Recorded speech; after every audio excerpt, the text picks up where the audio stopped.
Hi, welcome to Behind the Data with me, Emma Trevor. Let's take a look at what has been driving the energy markets at the start of 2025.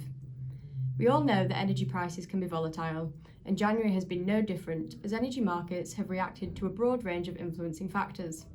However, I'm going to focus on the top three, which are weather, geopolitical factors, and liquefied natural gas, also known as LNG supply. First up is the unusual weather conditions we've seen, with temperatures largely below seasonal norms and high pressure over Central Europe resulting in low wind speeds.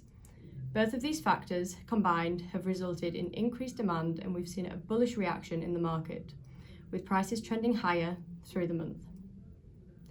These frequent periods of notably low renewable generation have led to increased gas for power demand and have resulted in numerous highs for short-term power prices, which reached a high not seen since 2022 on the 22nd of January. The second key driver is geopolitics, the impact of which has been varied over the course of the month. News of the Israel-Hamas ceasefire agreement seemingly removed some geopolitical risk premium from the market, and the inauguration of President Trump had an initial bearish reaction as he announced a national energy emergency and his plans to push for increased oil and gas production and consumption in the US.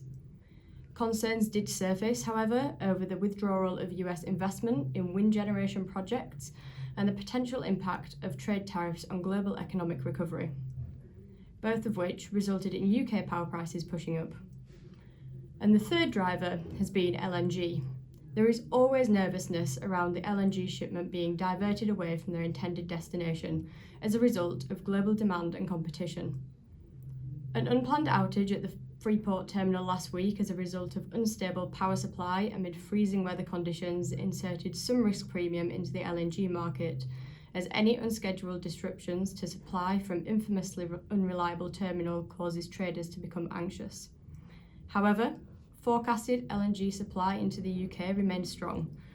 The majority of the LNG imported by the UK comes from the United States, and so some stability for energy prices came from news that natural gas deliveries by pipeline to US LNG export facilities, also known as feed gas, reached numerous all-time highs throughout the month.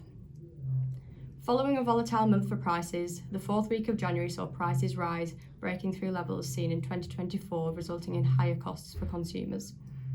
The key drivers to keep an eye on over the next few weeks, I would say, are concerns over EU storage and, of course, the weather. Germany have proposed a financial subsidy to incentivise storage sites to restock over the summer months. In normal conditions, we expect to see summer energy costs lower than winter. However, the current concerns over the volume required to restock EU storage facilities have seen a reversal of this summer 2025 gas prices currently higher than the winter. Approval of the German subsidy proposal would present a risk of this positive summer-winter price spread increasing. And finally, weather forecasts. While set to improve in the short term, the high pressure could return in late February into March, causing a return of the colder, stiller conditions, which could increase demand into the spring and amplify concerns over storage restocking. Thank you for your time, and I hope that you found this useful.